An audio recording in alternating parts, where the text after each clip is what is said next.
Before my only daughter walked down the aisle, I went to a custom suit shop in downtown Dallas for my final fitting. The owner, a man I had trusted for 30 years, suddenly grabbed my arm and shoved me into a pitch-black fitting room. "Stay here," he whispered, his hands actually shaking as he pushed me backward into the dark. "Do not speak, trust me." Minutes later, through the thin mahogany wall, I heard my daughter's fiancé explain exactly what he planned to do with her after the wedding. By the time he said my name, my hand was already on the door. I was ready to tear it off the hinges, but I did not open it.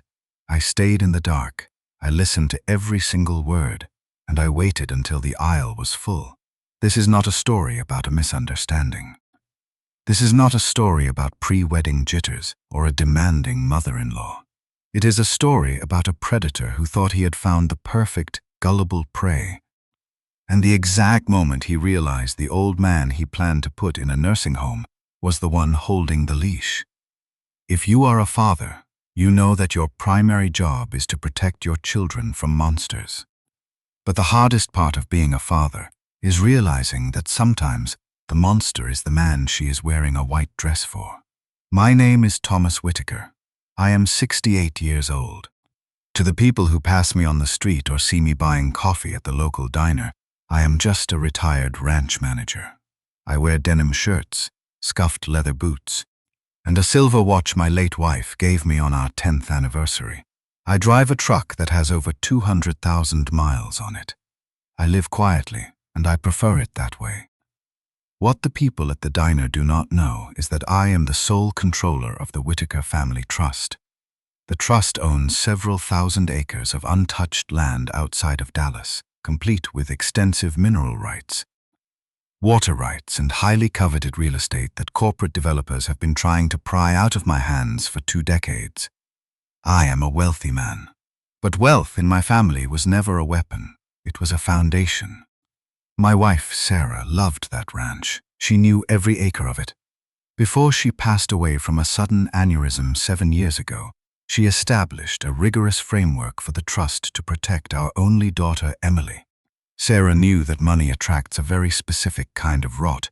She knew that Emily, who had a heart so big it sometimes clouded her judgment, would be a target. So, Sarah built a fortress. The trust stipulated that Emily could not transfer control to a spouse within the first 5 years of marriage. Any legal movement regarding the ranch required my signature and the signature of an independent trustee. And, most importantly, there was a poison pill. If there was ever documented proof that a spouse married into the family specifically to exploit the assets or used emotional coercion to alter the financial structure, the trust would automatically lock them out permanently. Emily was 31. She was brilliant, empathetic, and unfortunately, she believed that the best in people was always hiding just beneath the surface. Which brings us to Grant Calloway. Grant was 35. He worked in private equity, or at least, he used the vocabulary of private equity to sound important at cocktail parties. He was impossibly handsome, relentlessly charming, and he wore his ambition like a very expensive cologne. His family had once been prominent in Dallas, but bad investments and a terrifyingly high burn rate had quietly bankrupted them. Grant was putting on a performance. He drove a leased European sports car. He bought drinks for the entire bar. He played the role of Old Money Texas with terrifying accuracy. Emily loved him. She truly, deeply loved him. And because she loved him, she allowed him to convince her that I was simply a stubborn old man holding on to a piece of dirt out of misplaced sentimentality. Grant told her we needed to modernize the family portfolio. He made her feel like she was part of a dynamic, progressive future, while I was an anchor dragging them into the past. I did not trust Grant. I saw the way his eyes tracked the square footage of my home when he visited. I saw the way he calculated the value of the antique silver when Emily wasn't looking. But calmness is not weakness. A father who screams and throws accusations without proof only succeeds in pushing his daughter further into the arms of the man she is trying to defend, so I kept my mouth shut. I smiled at dinners. and I prepared to walk my only child down the aisle. 3 days before the wedding, I drove into downtown Dallas for my final suit fitting. The shop belonged to Martin Bell. Martin was a master tailor, a man of profound dignity who operated out of a quiet, mahogany-paneled shop tucked away from the noise of the city. The shop smelled heavily of rich wool, beeswax, and old paper. Martin had made the suit I wore on my wedding day. He had altered Sarah's dresses.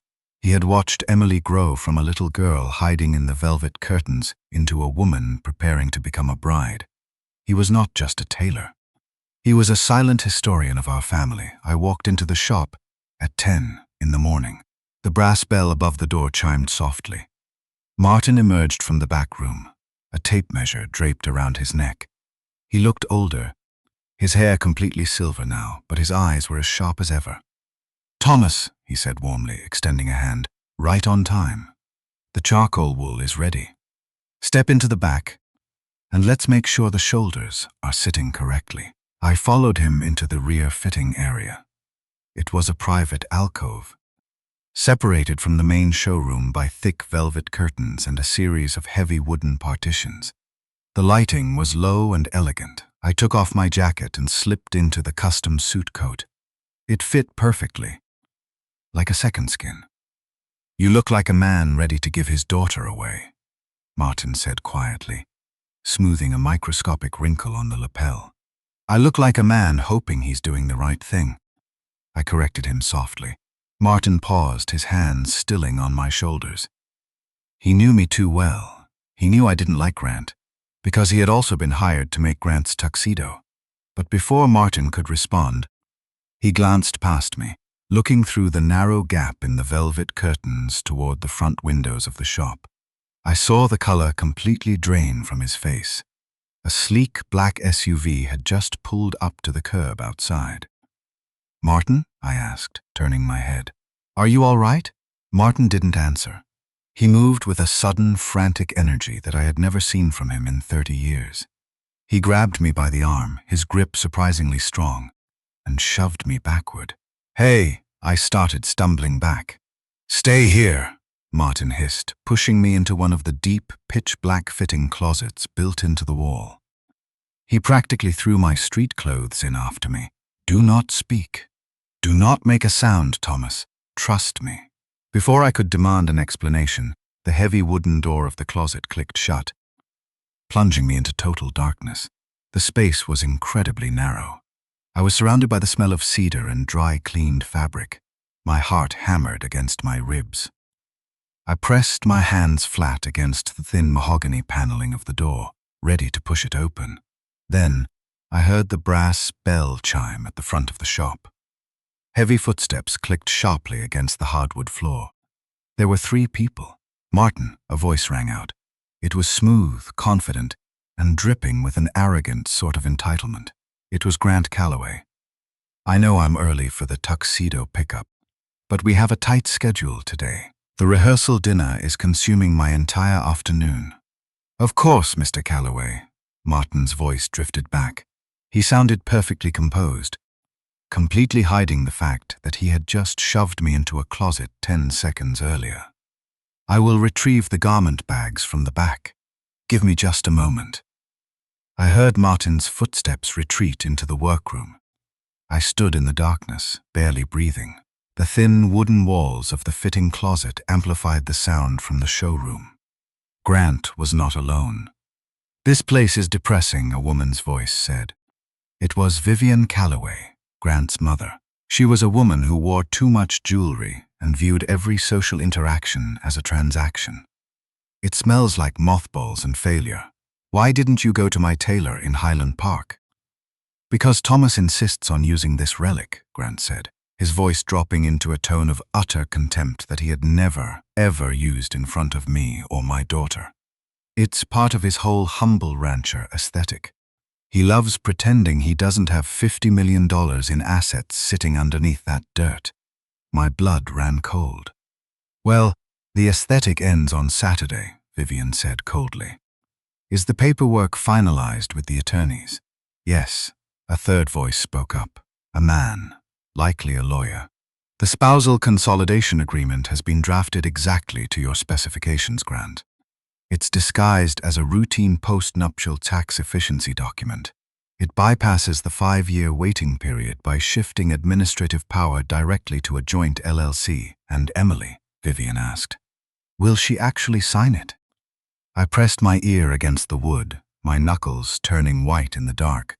I don't need her to understand the documents, Mother, Grant laughed. It was a cold, cruel sound.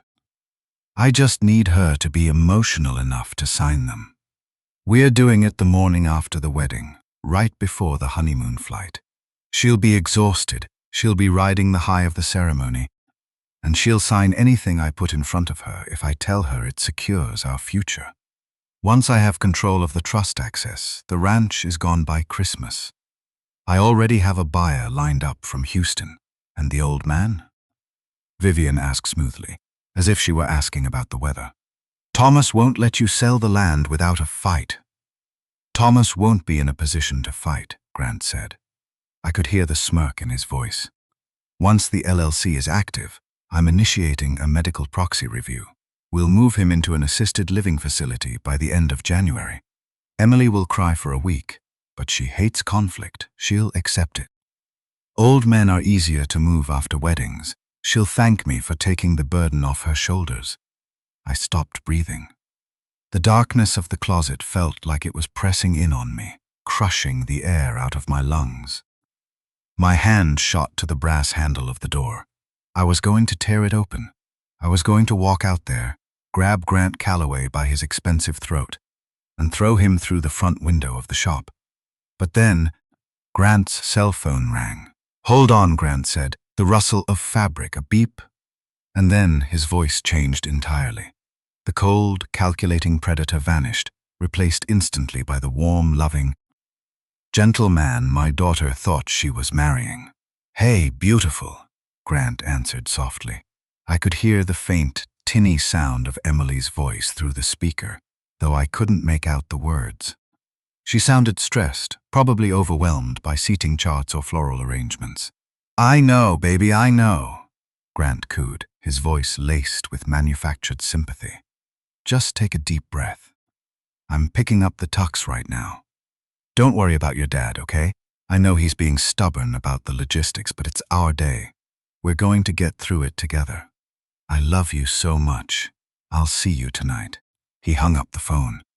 There was a brief silence in the showroom. Then Grant Calloway let out a low, amused chuckle. He looked at his mother and his lawyer, completely unaware that a piece of thin mahogany was the only thing separating him from the man whose life he was planning to destroy. She still thinks this is about love, Grant said. I took my hand off the brass handle. The rage that had been boiling in my chest instantly flash-froze into something much colder, something much more dangerous. If I walked out there now, I would just be an angry old man making accusations. I needed him to bleed in public. I needed my daughter to see the monster without the mask. I stepped back into the dark, and I began to plan a wedding. I stood perfectly still in the darkness of the fitting closet for what felt like an eternity. I listened to the faint rustle of garment bags, the smooth transactional pleasantries between Martin and Grant, and finally, the sharp chime of the brass bell as the front door opened and closed. The shop fell into a heavy, suffocating silence. A moment later, the wooden door of the closet opened. The dim light of the fitting alcove spilled in, illuminating the dust motes dancing in the air. Martin stood there. He looked older than he had 10 minutes ago. He didn't apologize for shoving me into the dark. He didn't ask if I was all right. We were two men of a certain age, and we both knew that pleasantries were utterly useless when a house was on fire. Come with me, Martin said quietly, turning on his heel. I followed him past the velvet curtains, past the rows of half-finished garments, and into his private back office. It was a small room, crowded with ledgers, fabric swatches, and a heavy oak desk. Martin walked to the desk, unlocked the bottom drawer, and pulled out a thick, unmarked leather folder. He placed it squarely in the center of the desk. Mr. Calloway came in for his initial tuxedo measurement 2 weeks ago. Martin said, his voice completely devoid of emotion. He was on his phone the entire time, arguing with a real estate developer. When he left, he accidentally left this sitting on the cutting table. I meant to call him to return it, but the folder was unclasped. A document slipped out. I saw your daughter's name. I stared at the leather folder. It looked heavy. It looked like a weapon. I read it, Thomas, Martin said softly, finally looking me in the eye. I know it was a violation of privacy, but I have known Emily since she was a little girl hiding under my sewing tables. I read every single page in that folder, and then I locked it in my desk, praying you would come in before the wedding. I reached out and opened the folder. What I saw inside was not the disorganized notes of a desperate man. It was a calculated, corporate blueprint for the complete dismantling of my family. The first document was a draft of a spousal consolidation agreement, expertly disguised as a routine tax efficiency transfer. It was designed to bypass the 5-year waiting period in Sarah's trust by creating a joint LLC that Grant would control. Beneath that was a glossy 50-page proposal from a commercial development firm in Houston, outlining the exact yield they expected to generate by leveling the Whitaker ranch and building a luxury housing subdivision. I set the pages down. My hands, which had been steady for 68 years, began to tremble. Martin had only found the legal mechanics, but standing in that back office, my mind instantly connected the dry corporate jargon to the cold, laughing voice I had just heard through the mahogany wall. The LLC transfer was how he would get the land, and the moment my daughter signed it, she would become useless to him. He wouldn't just take her money, he would isolate her, break her spirit, and lock me in a facility so I couldn't stop him. I want to stop for a second and ask you a question. Put yourself in that back office. Imagine holding the exact legal weapon a predator plans to use to break your child's heart and steal everything her mother built, while his laughter is still echoing in your ears. What would you do? Would you drive straight to his apartment with a baseball bat? Would you call your daughter, screaming into the phone, demanding she cancel the wedding? Tell me in the comments. Because the instinct to destroy him right then and there was almost blinding. But I am not a man who screams. A father who acts on impulse only gives the enemy a chance to play the victim. I set the yellow paper down on the oak desk. I pulled my cell phone from my pocket and dialed a number I had not called in 3 years. David, I said when the line connected. David Sterling was the senior partner at a corporate law firm in Dallas and the independent trustee of the Whitaker Family Trust. Thomas, David said, his voice surprised. I thought you'd be busy rehearsing toasts. The wedding is in 3 days. The wedding is a hostile takeover, I said. My voice was perfectly calm. I explained everything. I told him about the horrifying conversation I had overheard in the showroom, the post-nuptial LLC trap sitting on the desk in front of me, and the Houston developers. David did not interrupt. He was a lawyer who dealt in facts, and the facts I was giving him were catastrophic. Thomas, listen to me, David said, his tone shifting into absolute professional urgency. Sarah built the trust specifically for this scenario. We have a poison pill clause. If Grant attempts to coerce Emily into transferring administrative power, the trust automatically freezes.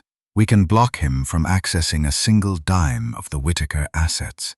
Blocking him is not enough, I said quietly. If you want him permanently removed and you want grounds for a civil fraud claim, we need a triggering event, David explained.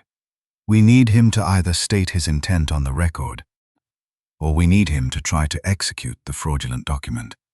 Right now, all you have is a folder he left in a tailor shop.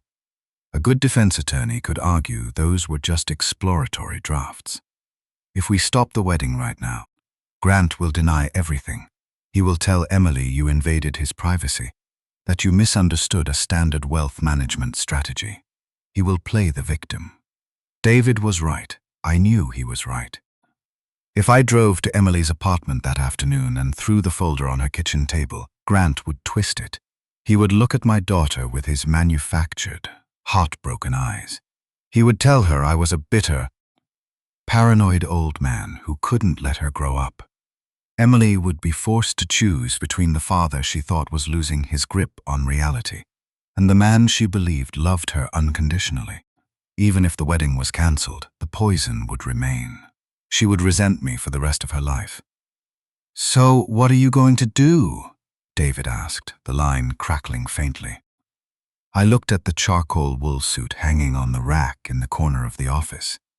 The suit I had brought here to have altered. The suit I was supposed to wear to give my daughter away. "I am going to let him put on his tuxedo," I said softly. "I am going to let him stand at the altar. I am going to let him look at the wealthiest people in Dallas, and I am going to let him believe he has won. Because I don't just need to stop the wedding, David. I need him to reveal himself in front of the room he wanted to conquer." I hung up the phone. I looked at Martin, who had been standing silently by the window. "Martin," I said, picking up the leather folder and tucking it under my arm, "I believe we still have a fitting to finish." Martin nodded slowly. He didn't ask questions. He picked up his tape measure, and we walked back into the dim light of the alcove. I put the jacket back on. I stood tall, staring at my reflection in the three-way mirror.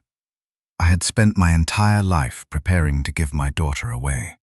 But as I looked at the man in the charcoal suit, I realized that my final duty as her father was to refuse.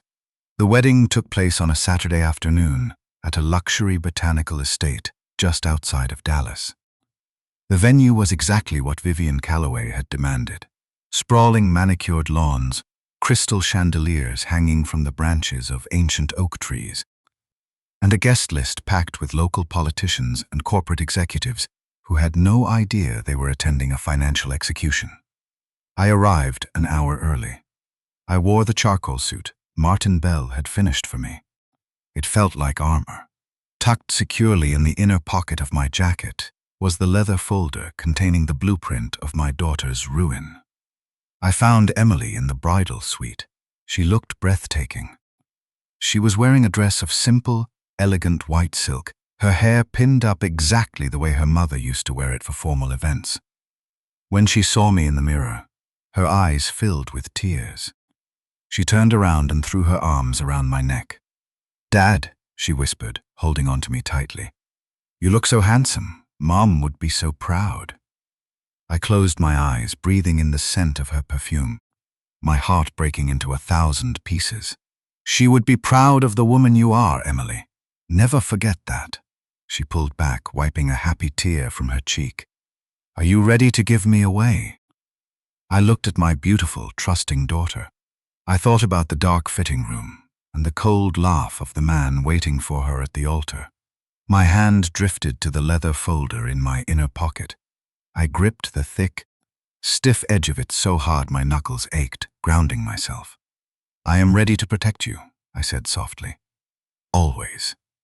She smiled, thinking it was just the sentimental rambling of an old man. She had no idea. As the start of the ceremony drew closer, the Calloways began to show their true colors. It was subtle at first, the kind of elitist microaggressions that are easy to ignore if you aren't paying attention. Vivian Calloway cornered the wedding coordinator and demanded that my seating placement be moved from the front row to a slightly offset pew in the second row, claiming that the front was needed for Grant's essential business associates. A few minutes later, I stood in the hallway as the photographer tried to take a few candid shots of the groomsmen. Grant snapped his fingers impatiently. "Keep the framing tight," Grant ordered the photographer, his voice sharp and dismissive. "I don't want any of that old, rustic ranch aesthetic in the background. Keep it clean. Keep it corporate." He didn't know I was standing 10 feet away. He didn't care. To him, I was already a ghost. But the moment that truly solidified my resolve happened just 15 minutes before the string quartet was scheduled to play the bridal march. I was standing near the heavy wooden doors that led out to the botanical gardens. Emily was standing a few feet away, taking a few deep, nervous breaths. Suddenly, Grant slipped through a side door. It was highly unusual for the groom to see the bride right before the walk, but Grant didn't look like a man overwhelmed by the sight of his beautiful fiancée. He looked like a man with a deadline. He was holding a manila envelope. "Grant?" Emily asked, surprised. "You aren't supposed to be here." "I know, baby. I'm sorry," Grant said smoothly, sliding his arms around her waist and kissing her forehead. It was the exact same voice I had heard through the mahogany wall of the tailor shop. "But my accountant just called with a massive headache. He needs this honeymoon banking authorization signed before the banks close at 5. If we don't get it done now, our accounts in Italy are going to be frozen for the first 3 days of the trip." He pulled a thick, multi-page document out of the envelope and handed her a pen. I watched from the shadows. I recognized the formatting of the document immediately. It wasn't a honeymoon banking authorization. It was the spousal consolidation agreement. The trap. Emily hesitated. She looked at the dense legal jargon, her brow furrowing. "Grant, I can't read all this right now. My brain is scattered. Can't we just do it on Monday?" Grant's smile faltered for a fraction of a second. The mask slipped. "Emily, don't do this right now," he said, his voice dropping an octave, carrying a subtle edge of irritation. "I have spent months planning this perfect day for you. Do you know how stressed I am? This is just standard paperwork to combine our assets for the trip. Don't embarrass me today by making this a fight." He was using the pressure points. He was isolating her. He was making her feel guilty for questioning him. I just think Dad should look at it first," Emily stammered, looking around nervously. "He usually handles the trust documents. Your father has controlled you long enough." Grant snapped, cutting her off completely. His tone was venomous. "You are marrying me, Emily. Not him. It's time to let the past go and step into the future. Now sign the paper, please, so we can go get married." He shoved the pen closer to her hand. Emily looked down at the paper. She looked exhausted, overwhelmed, and completely torn. She loved him. She didn't want to ruin the day. She raised the pen, her hand trembling slightly as she moved toward the signature line. "Emily," I said, stepping out of the shadows. Grant whipped his head around. His eyes widened in genuine shock, but he recovered in a microsecond, slipping the smooth, charming mask back over his face. "Thomas?" Grant laughed, quickly sliding the document back into the envelope. "I was just checking on my beautiful bride. Nerves, you know?" "I know," I said, my voice as calm and flat as a frozen lake. I walked over to Emily and gently took the pen out of her hand. I looked at Grant, locking eyes with him. "Paperwork can wait, Grant. It's time for the ceremony." Grant stared at me for a long moment. There was a flicker of uncertainty in his eyes, a brief flash of something that looked like fear. But his arrogance won out. He smiled thinly, nodded, and disappeared back through the side door. "Dad," Emily whispered, her voice shaking. "Was I doing something wrong?" "You were doing exactly what you thought was right," I said, gently tucking a stray lock of hair behind her ear. "Now take my arm." The heavy wooden doors opened. The bright Texas sun spilled into the hallway. The string quartet began to play a beautiful, swelling rendition of Canon in D. 300 guests rose to their feet in unison. The women smiled. The men adjusted their ties. At the end of the long white carpet, standing beneath an archway of white roses, was Grant Calloway. He looked like the picture-perfect groom.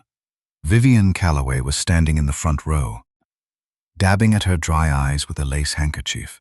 I gripped Emily's arm. She leaned against me, her veil catching the breeze. We began to walk. 1 step, 2 steps. The cameras flashed. The guests murmured about how beautiful she looked. We walked past the final rows of seating. We walked past my friends, past Sarah's old colleagues, past the lawyers and the developers. Grant smiled at us. It was the smile of a hunter watching the trap spring shut. We reached the exact center of the aisle. We were 30 feet away from the altar. And then I stopped walking. Emily took another half step before she realized I wasn't moving. She turned to look at me, confused. "Dad?" Her smile faltering. Keep walking. I looked at Grant Calloway. His smile had frozen. The confusion was beginning to ripple through the crowd. Vivian lowered her handkerchief. The string quartet, noticing the sudden halt in the procession, faltered, the music trailing off into a confused, discordant hum. The silence that fell over the garden was absolute. I had spent my whole life preparing to give my daughter away. But halfway down that aisle, looking at the man waiting to devour her, I realized my last duty as her father was to refuse. The silence in the botanical garden was heavier than the humid Texas air. 300 guests stared at us. The string quartet had completely stopped playing. A faint breeze rustled Emily's veil, but otherwise, everything was frozen. Emily looked up at me, her hands trembling where they gripped my arm. "Dad?" she whispered, her voice barely carrying past my shoulder. "What's wrong? Why are we stopping?" At the altar, Grant Calloway finally moved. He took 3 quick steps down the aisle toward us. His smile was still plastered on his face, but his eyes were sharp, scanning the crowd, calculating the optics of the situation. "Thomas," Grant said, keeping his voice low, trying to project the image of a concerned, understanding groom. "I know this is emotional. Giving away your only daughter is hard. But this is not the time to freeze up." "You are right, Grant," I said. I did not lower my voice. I spoke clearly, letting my words carry across the manicured lawns and the rows of wealthy guests. "This is a very emotional day, which is exactly why you chose it." Grant stopped walking. His smile flickered, then died completely. I reached inside my charcoal suit jacket. I pulled out the heavy leather folder I had taken from Martin Bell's tailor shop. In the front row, David Sterling, the senior partner and trustee of the Whitaker estate, stood up. From the side entrance of the garden, Martin Bell stepped out of the shadows, crossing his arms over his chest. "Before I give my daughter to you," I said, looking directly into Grant's eyes, "I need her to know exactly what you asked her to sign 15 minutes ago." "Thomas, stop this immediately," Vivian Calloway snapped, rising from her seat. Her jewelry flashed in the sun. "You are embarrassing yourself. Put whatever that is away and let the ceremony continue." Grant didn't yell.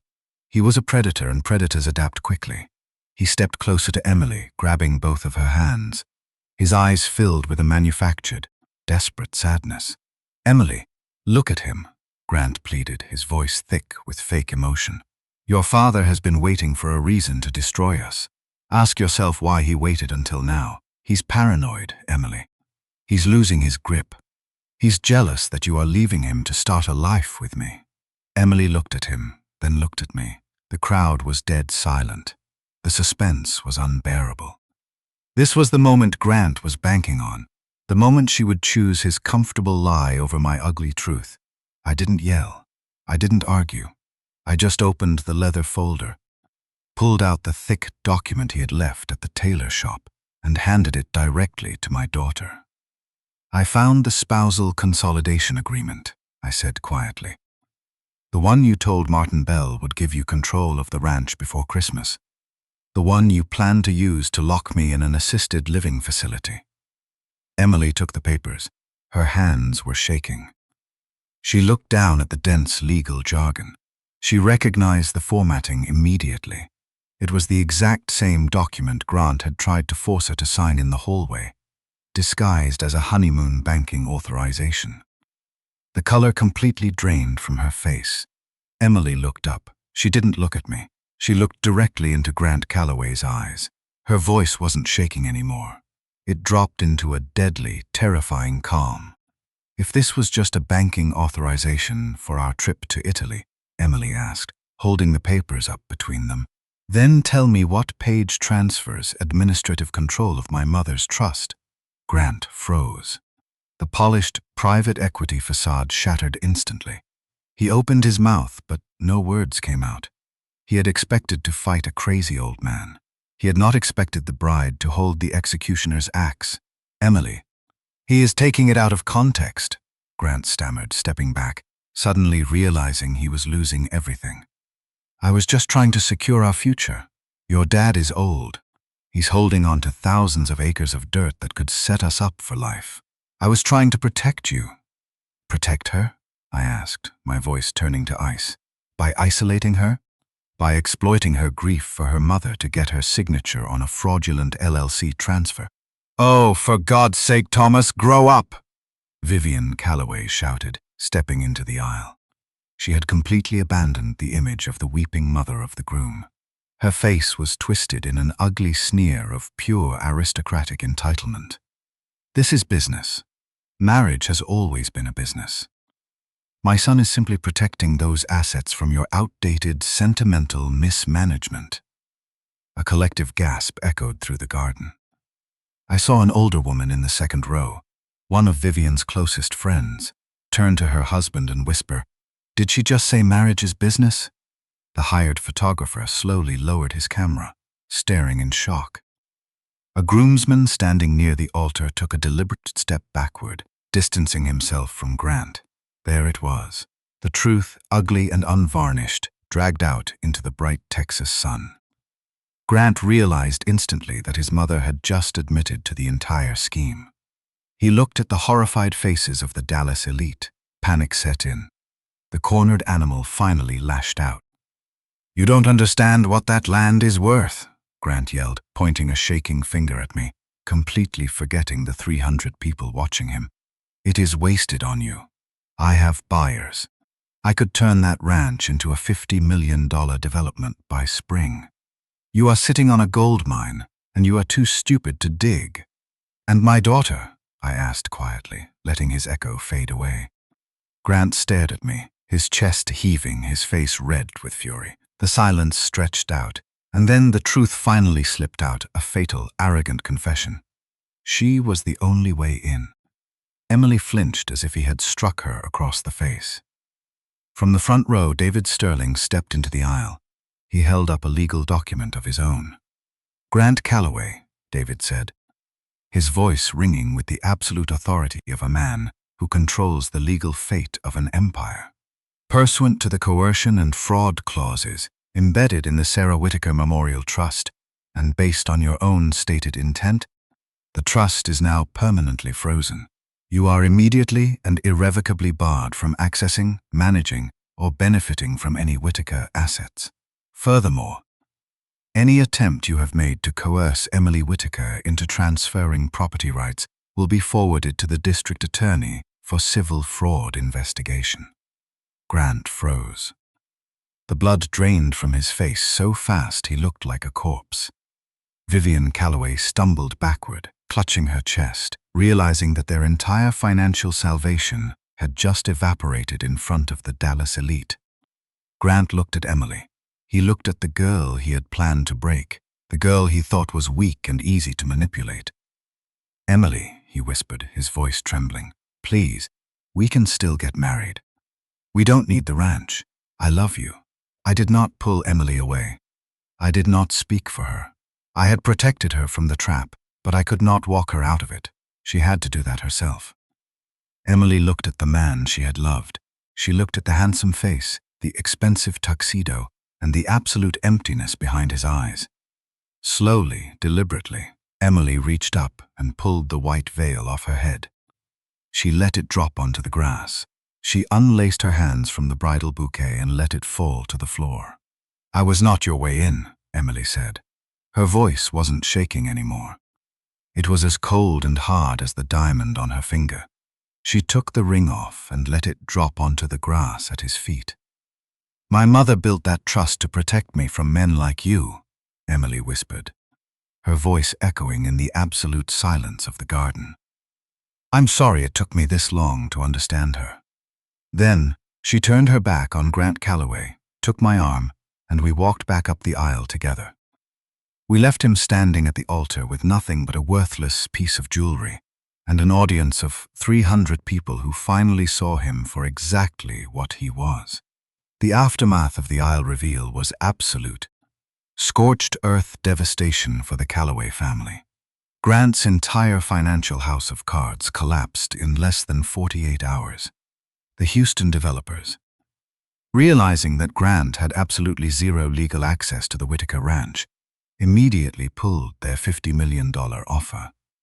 2 days after the cancelled wedding, Grant managed to corner the lead developer in the lobby of a downtown high-rise, frantically begging to renegotiate. The developer didn't yell. He simply looked Grant up and down with utter disgust.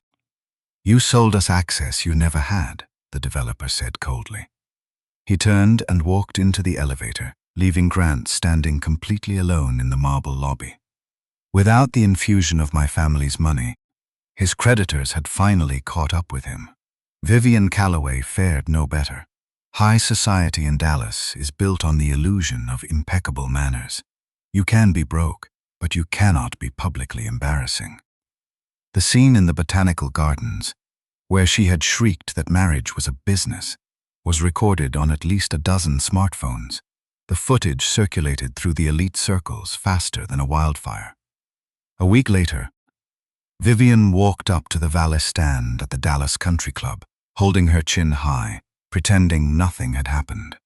The club manager, a man she usually treated like invisible furniture, stepped in front of the doors. He did not raise his voice. He simply handed her a sealed envelope and informed her, with a polite, icy smile, that her membership had been suspended indefinitely. They had tried to hunt my family for sport. Instead, they were the ones who were professionally and socially slaughtered. But my daughter did not celebrate. Emily spent the first week in complete isolation. She didn't cry for Grant. She cried for herself. She cried because she realized how close she had come to signing away her mother's legacy and her father's safety for a man who viewed her as nothing more than an ATM with a pulse. It is a terrifying thing to realize that your heart has been used as a weapon against the people who actually love you. 2 weeks after the wedding that never happened, Emily drove into downtown Dallas. She parked her car and walked into Martin Bell's custom suit shop. The brass bell chimed. Martin emerged from the back room. He looked at my daughter, the little girl he had watched grow up, standing in the middle of his mahogany showroom. She looked tired, but the naive softness that Grant had tried to exploit was gone. "I came to pick up my dad's charcoal suit," Emily said quietly. "He left it here after everything." Martin nodded. He walked behind the counter and retrieved the heavy garment bag. He handed it to her, but before she could turn away, Martin placed his hand gently over hers. "Emily," Martin said, his voice thick with 30 years of unspoken history, "your father came into this shop that morning to look worthy of walking you down the aisle. He left here ready to save you from it. Never doubt what it cost him to do that." Emily gripped the garment bag tightly. She nodded once, her eyes shining, and walked out into the sunlight. Later that afternoon, I was walking along the western fence line of the Whitaker ranch. The Texas wind was blowing across the tall grass, rustling the leaves of the ancient oak trees that Sarah had loved so much. I heard the crunch of tires on the gravel driveway. I turned around and saw Emily walking toward me. She was wearing jeans and a pair of scuffed boots. She looked like she belonged here. She walked up to the wooden fence line and stood beside me. For a long time, we didn't say anything. We just watched the sun begin to dip below the horizon, painting the sky in violent shades of orange and gold. "Did you know?" Emily asked softly, not looking at me. "Before the wedding day?" "Yes," I said. She turned to look at me, her eyes searching my face for an answer she wasn't sure she wanted to hear. "Then why didn't you tell me sooner? Why did you let me put on the dress? Why did you let me walk halfway down the aisle?" I turned to face my daughter. I looked at the strength in her jaw, the resilience in her eyes that was exactly like her mother's. "Because if I had stopped it in private," I said quietly, "you would have thought I was making a mistake. You would have thought I misunderstood him. You would have fought for him, Emily. Because love makes people defend the knife before they notice the wound. I needed you to see the knife yourself, and I needed him to show it to you." Emily swallowed hard. A single tear slipped down her cheek, but she quickly wiped it. She didn't argue. She knew I was right. If I had simply handed her Martin's folder in her apartment, Grant would have manipulated his way out of it. He would have convinced her it was a misunderstanding. By waiting until the aisle, I forced him to defend his greed in front of 300 witnesses. I gave him no shadow to hide in. "I'm sorry, Dad," Emily whispered, leaning her head against my shoulder. "Don't be," I said, wrapping my arm around her. "You are safe. The ranch is safe. That is all that matters. I had spent my entire life preparing to give my daughter away. In the end, I didn't. I walked her through the worst day of her life, and I brought her back to the land her mother loved. She is not a naive girl anymore. She is the heir to the Whitaker family trust. And the next man who tries to look at her like prey is going to find out exactly how deep her teeth can sink in. If you were in my shoes, what would you have done? Would you have stopped the wedding privately before the ceremony to spare her the public embarrassment? Or would you have exposed the groom in front of everyone, making sure he could never manipulate his way out of it? Did I protect my daughter, or did I humiliate her to save her? Let me know what you honestly think in the comments. I read every single one. If you enjoyed this story, hit that like button, subscribe, and I will see you on the next one.